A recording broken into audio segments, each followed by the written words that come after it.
In 1967, Roger Patterson and Bob Gimlin captured what would become known as the most iconic and convincing video evidence of Bigfoot. It turned many people into Bigfoot believers, but it would not come without some harsh controversy and criticism. Upon further exploring the film, it was clear that the history and background of the film deserved its own video here on the channel. This video is not meant to discredit the film, but to bring forth all possible angles of what could be. We invite you to form your own opinion on this topic and let us know what you think in the comments. So sit back and enjoy this deep dive on the Patterson-Gimlin film. Roger Patterson first became interested in Bigfoot after reading an Ivan T. Sanderson article in True magazine in 1959. Sanderson later went on to publish his encyclopedic book, Abominable Snowman: Legend Come to Life, in 1961. This was a worldwide survey of accounts of Bigfoot creature-type sightings. These accounts would also include those in the Bluff Creek area in Northern California. Patterson would later go on to self-publish a book titled Do Abominable Snowmen of America Really Exist? In 1966. The book was often characterized as a collection of newspaper clippings that Patterson accompanied with his own antics and theatrics.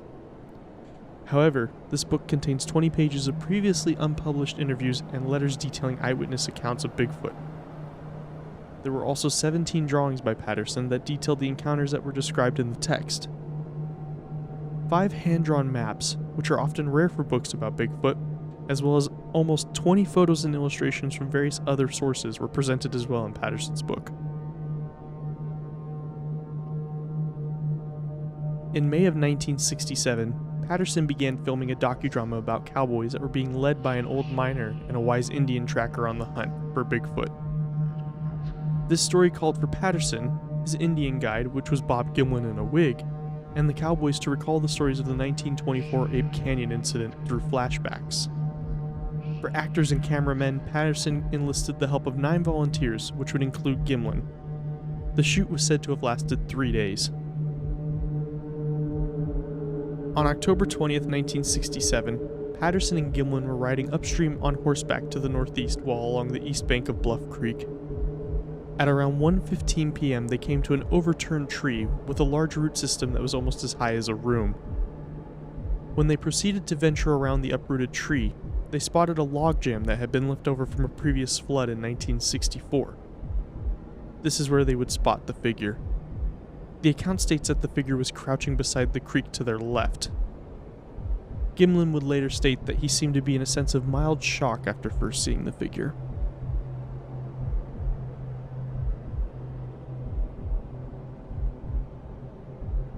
The footage being shown depicts what Patterson and Gimlin claimed to be a large, hairy, bipedal ape-like figure with short silvery brown or dark reddish brown hair covering most of its body, including its prominent breasts. This figure generally matches the descriptions of Bigfoot often told by others who have claimed to have seen one.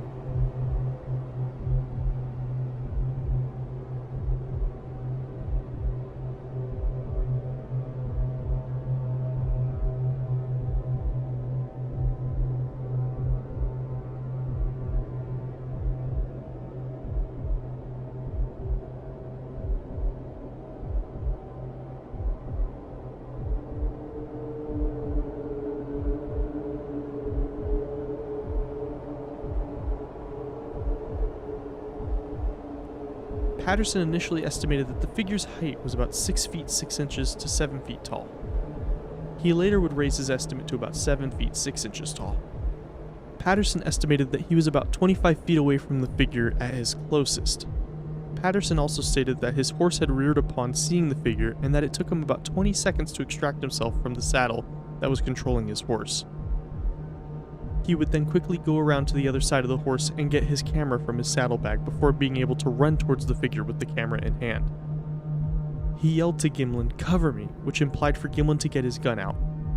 Gimlin would quickly cross the creek following on a path to the left of Patterson as he was filming. The figure had walked away from them to a distance of about 120 feet before Patterson began to run after it. The minute-long film is noticeably shaky until Patterson was able to get within about 80 feet of the figure at about the halfway point of the film. At this point, the figure, who would later be named Patty, looked over their shoulder towards the men. Patterson would later characterize the creature's expression as that of contempt and disgust.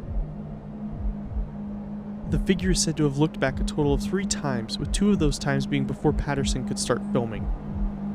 Shortly after the glance towards the men, the figure disappeared behind a tree line for approximately 14 seconds, before reappearing in the final 15 seconds of the film, after Patterson moved 10 feet to a better vantage point, before completely fading into the trees again as the reel of film ran out. After the encounter, they rounded up their horses and got plaster casts of the footprints left by the figure. Now, with a brief overview of the film disclosed to you, let's go over some of the criticism and skepticism that soon followed this film. Patterson and Gimlin were apparently the only witnesses to their brief encounter with what they claimed was a Sasquatch. This encounter was said to have only lasted a total of 2 minutes. Their statements generally align, albeit with some inconsistencies noted by many different sources. Both Patterson and Gimlin gave different sequences describing how their horses reacted to seeing the figure.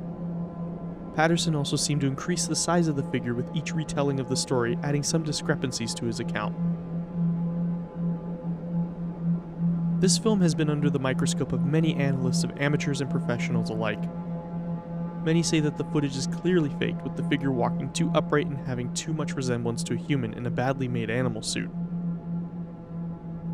Dale Sheets from Universal Studios' Special Effects and Makeup Department stated in reference to the film, "We could try faking it, but we would have to create a completely new system of artificial muscles and find an actor who could be trained to walk like that. It might be done, but we would have to say that it would be almost impossible."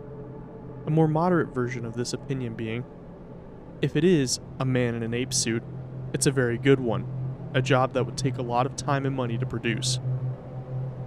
While this can be construed as strong supporting evidence for the legitimacy of the footage, many other industry professionals have voiced otherwise. After having seen the film, Disney executive Ken Peterson asserted that it must have been shot in a studio. When he had been told that it was filmed in the woods of Northern California, he simply shook his head and walked away. Bill Munns, a retired special effects makeup artist, cameraman, and film editor, argued that the film depicted a non-human animal and not a man in a fursuit. He proposed a new diagnostic test of authenticity at the armpit, a natural concave skin fold versus an artificial vertical crease. A natural concave skin fold is indicative of something organic and not artificial. The Idaho State University ran extensive research on the film and specific skin folds viewed on Patty and have compared it to the organic folds on both humans and primates. They concluded, "It is acknowledged that the possibility of a fur costume is not absolutely excluded from consideration by this analysis, but that if the PGF hominid were in fact a human in a fur costume, such a costume, and the padding underneath the fur cloth, must have been tailored with expert skill and deliberate design to achieve the effect of these contours of the skin and adipose of an aging and overweight female hominid." This is as concrete of evidence as we can get outside of having officially observed the species in captivity. No fossils of this species have been recovered, nor have zoologists ever observed a live specimen in the wild with proper documentation. Despite skeptics and critics alike, sightings of Bigfoot have surged since the release of this film. Roger Patterson passed away on January 15, 1972. Patterson swore up until his final moments that the film was real and that it was not a hoax. Although Patterson has oftentimes been referred to by detractors as a liar and a con man, the Bigfoot community still holds the film in high regards as significant evidence. Roger Patterson is reported to have said on his deathbed that he wished he shot the thing and brought a body in instead of a reel of film. Bob Gimlin avoided the limelight of the film for decades following the release until 2005 when he began appearing at conventions and doing interviews about the film he was a part of. He continues to give his account of the whole instance to fans and skeptics alike to this day. More than 40 years after the initial release of the film, it has never been conclusively debunked. Between professional special effects artists and costume designers, the mystery of the Patterson-Gimlin film still remains. It continues to be a major topic of discussion in both the Bigfoot community as well as the cryptid community. So what do you think of the film? Is this 100% a legitimate sighting of Bigfoot, or is it just a get-rich-quick scheme of some creative individuals? Let us know in the comments, As always, thank you for tuning in, and this has been truly bizarre.